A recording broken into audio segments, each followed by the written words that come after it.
When Blake first went in, I tried to commit suicide. I did not believe he was going to get 40 years. We drove to Houston, and when the judge said 40 years, I basically collapsed. I went home and took every pill in my medicine cabinet. I just wanted to get rid of the pain.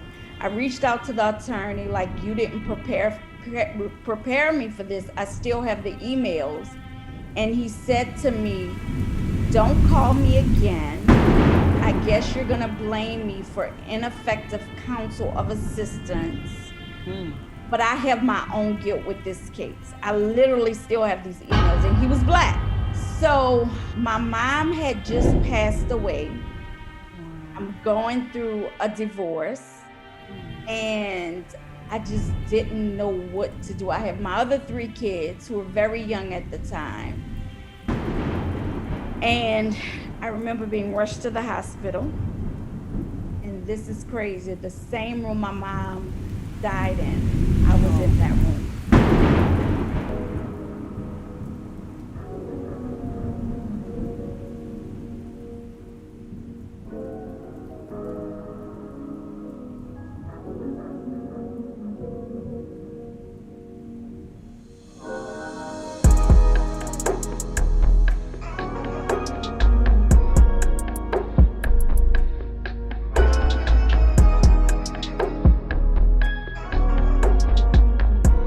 Exactly.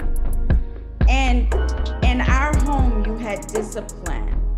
He wanted to be where he didn't have discipline. And that's where the gray area is. Okay, so it's like I'm old enough now. My mom loved me so much, and she's like pulled me out of so many holes that she'll let me go because she doesn't want to lose me. And that was how he felt. So I'm gonna go over here where I can kind of do what I want, and I don't have to follow rules.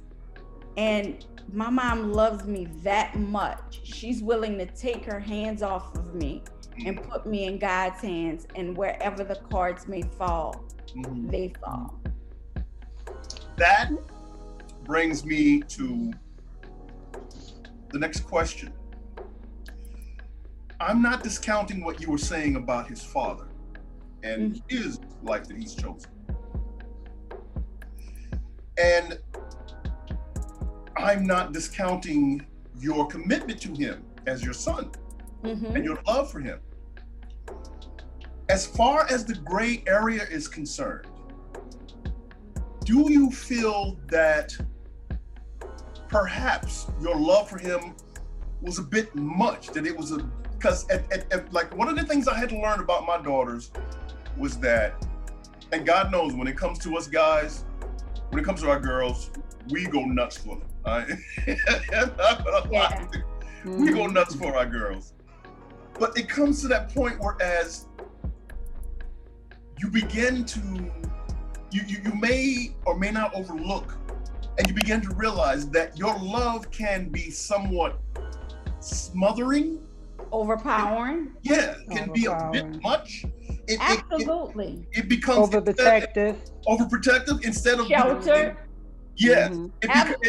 actually becomes imprisoning instead of liberating. Am I using the correct words? You are, but if there's something I could have done differently there, I don't think I would have, because that's what I knew. I knew to be overprotective. I knew to shelter him. I knew to keep him out of harm's way. I was his protector because I was all that he had. And he knew that. So if I had to do anything differently in that respect, I don't think I would have. I think I would have paid attention more, though. I think I would have paid attention a little bit more. Do you think that this may have been your generational curse, if I may use that, as opposed to the father's? That's a question that I never thought about. See, even love itself can, I'm not saying that it can be a curse, but it can be a burden if you smother your child and don't allow them room for their wings to grow. And because we all, as parents, we all come to that road where we have to face the decision, or we have to face the choice that at some point we got to back out of our kids' way and let them do their thing, whether they make mistakes or not. And we're so scared, because I feel you. We're so scared that, you know, that world out there will pull them in the wrong direction, and then they end up in a situation like your son has ended up in. But at the same time, I've learned over the years that when I back off my daughters, they flourished. I did back off. And when I backed off, this is what happened. Yeah. When I backed off, this was a result of me backing off. Kids, especially when they come in their teenage years, they want to impress themselves, impress others out there to show that how much, you know, they could fit in the outside world. You know, so a lot of times what they do, they disobey the parents. And you, Asanya, you're a very great mother. And, you know, you did your best for your son, but he wants to control that and do whatever he wants to impress himself. Well, I tell the parents in my group all the time, the mothers, a lot of times it's on the kids. It is. It's on the kids. And I really do believe, this is my belief. My belief is it's a generational dysfunction. And it's in our DNA. And it says in the Bible that the sins of a father will fall. And I think those sins have failed. Do I regret any of what I've ever done? Absolutely not. Because I've given the best that I can possibly give. He was raised in a 2-parent home. He was raised with his brothers. Now you're raised in the same environment, but your 3 brothers are this way and you're that way. But you got the most. And I think what it is sometimes we give our kids a little bit too much. Yeah. And I gave a little bit too much. He was my God. And you can't worship 2 gods.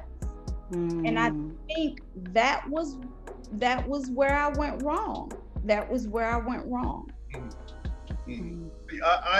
I'm right there with you, because I pretty much feel the same way about my daughters. Yeah.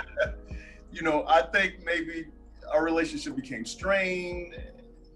Maybe I smothered them a little too much, because I oh my God, from the time they were little, I just started worshiping the ground they walked on. And I think that's where we make the mistake as the parents. Absolutely.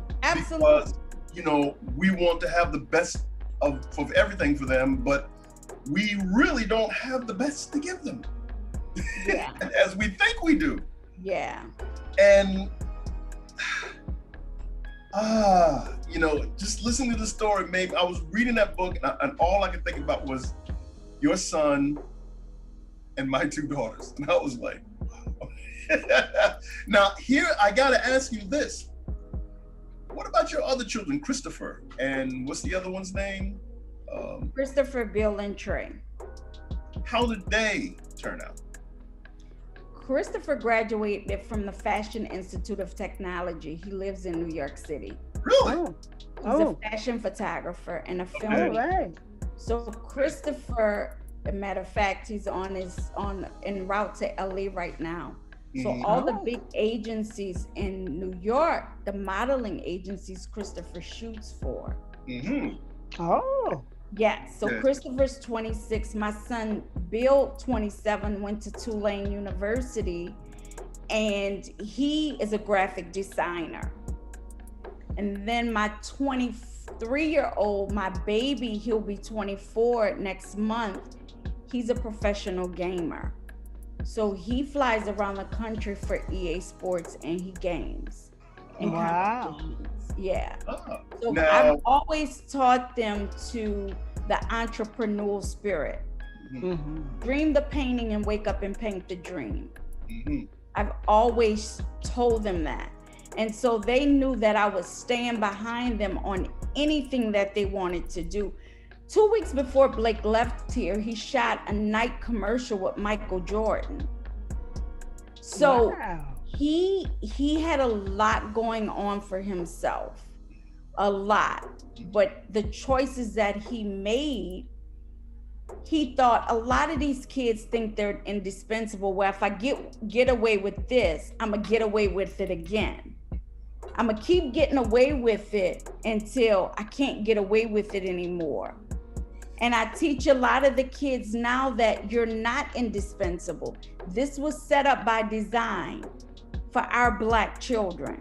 And so if you don't recognize this and you keep playing with these people, the man, I'm gonna call them, this is what's gonna happen. This is the direct effect of what you're looking at. Now, again, did my son deserve time? Absolutely, because he violated. And I made him take accountability and responsibility for that. But did you deserve 40 years? Absolutely not. What you did was you made an example out of my son. That's exactly what you did. This white man in a robe used his power to make an example out of my son. What's wrong, Blake? What's wrong? Everything that's going on. The caller has hung up. All right. You talk about your son Blake, Yes. aka BJ.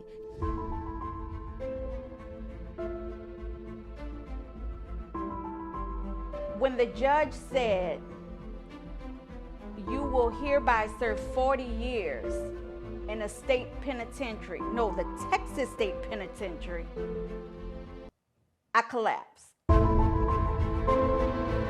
You know, when I leave that prison, I cry each and every time because it's so hard for me as a mother. I decided no more.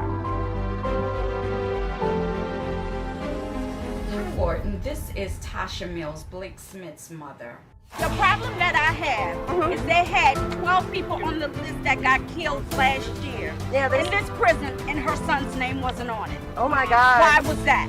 Families need justice as well. We need to look at the correction system. We need to look at the Bureau of Prisons. We need to look at the people that work within these institutions. It's a hellhole, and we know it. The world's got to know it. I don't think that we have a justice system. I think we have an unjust system. I received a letter from my son, and he almost died in your custody. I've seen people collapse in medical, and no one knows what to do. This is $1 billion business, and it angers me as it should anger you.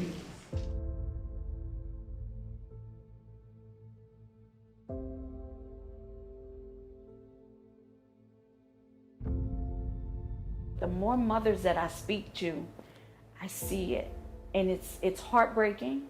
It makes me cringe, and it makes me want to go out and do more of this work.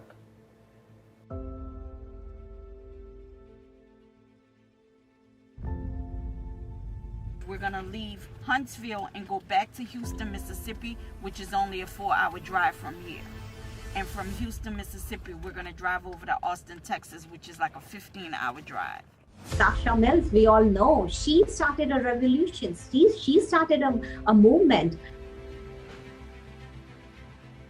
If you sever the relationship between mother and child, which pretty much happens with people who are incarcerated, you've essentially destroyed a component of the mother.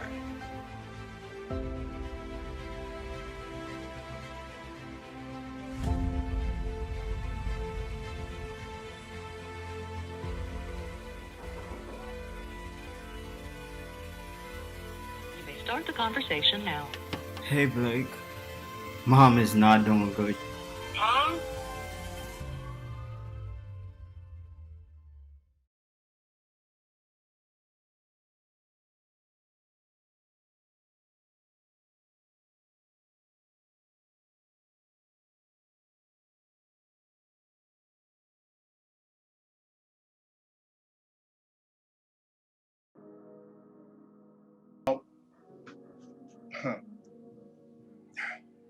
You know, oh my goodness.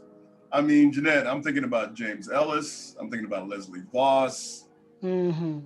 I'm thinking about a guy we had on our show, Jeffrey Deskovic. All of them, when they were teenagers and they were young, got railroaded right into the system. And when you told me, when you said about not being able to afford the attorney, one of our guests, Leslie Voss, his mother paid their attorney thousands, was a public attorney, which is one of these systems that they set up. The public attorney system, the bail bonds is another system that they set up to railroad. Yes. And she paid, all this attorney did whenever he would see Leslie Voss is he would say, "Did your mother give me some money?" And he took that money, all that money, thousands of dollars, took all that money and still made sure that he ended up behind bars serving, 16 years, I believe it was, for a crime he didn't commit. Another time I look at it is of course, the lack of the corruption of the justice system. It's like they more, to me, is they just don't care. Of course, they don't care, but they feel that, this person deserved this or what, Yeah. And I don't know your son have any witness or whatever, but they go by the witness and the testimony. They did. My question also with this, with not just with the lawyer, the judge, how they allow it. If they know the system is that crooked and your son is innocent, why they still allow it? Well, he wasn't innocent. Oh, okay, yeah. He committed the crimes. Okay. He committed the crimes, and I talk about this a lot. I'm not gonna say Blake shouldn't have gotten any time or shouldn't be behind bars. I'm not that type of mother. We're gonna take accountability and responsibility for what we've done. And I made him take accountability and responsibility. You violated two people. I don't care if it was a toy gun. I don't care what it is. You scared two older women, and that was unacceptable. So when Blake first went in, I tried to commit suicide. I could not believe he was gonna get 40 years. Oh no. I lived in New Orleans, he lived in Texas, and my grandmother and I went to the trial, and the public defender basically said to us, he's coming home. Like, he's coming home. He's a youth offender. There's these youth offender laws. He's gonna get out on probation. So I wasn't prepared for 40 years. Me and my grandmother, she was, I think, 86 at the time. We drove to Houston, and when the judge said 40 years, I basically collapsed. And I had to drive back home, a 6-hour drive from Houston to New Orleans. I went home and took every pill in my medicine cabinet. I just wanted to get rid of the pain, Blake called me and he said, "Mama, I'm so sorry, but I can't do 40 years. And that just broke my heart. That just broke my heart. I reached out to the attorney, like, you didn't prepare me for this. I still have the emails. And he said to me, "Don't call me again. I guess you're gonna blame me for ineffective counsel of assistance. But I have my own guilt with this case." I literally still have these emails, and he was Black. So whoa. He said, "Don't call him again?" Don't call him again. I can send you guys the emails. My mom had just passed away. I'm going through a divorce, and I just didn't know what to do. I have my other 3 kids who were very young at the time. And I remember being rushed to the hospital. And this is crazy. The same room my mom was in, died in, I was in that room. This concludes this session of the Hustlers Corner New York City. Thank you for taking the time to join us today. If you are a person who was wrongfully incarcerated for a crime you didn't commit, come share your story on the Hustlers Corner New York City Victims of the System series. If you are a person who has been self-reformed and you decided to go to straight and narrow in an effort to share your story with our youth to show them that there's a better way, come share your story on the Hustlers Corner New York City Legends of the Hood series. If you are a performing artist or a rapper, hip hop artist, a vocalist, an actress, and you want to share your story of how you built your successful career, come share your story on the Hustlers Corner New York City On the Grind series. If you are a Black-owned business and you want to share your story of how you went from zero to self-employment, come share your story about your business and your products on the Hustlers Corner New York City Black Business Movement series. If you are a woman who has been through traumatic times, who's suffered from any type of abuse, sexual, physical, emotional, and you've managed to triumph over them and you want to share your story, come share your story on the Hustlers Corner New York City Lipstick Stories series. And with that said, I just want to say that if you like our show, please show your love. Hit that like button, share. Don't forget to leave a comment. And most of all, subscribe. Thank you. Looking forward to you joining us again. Peace.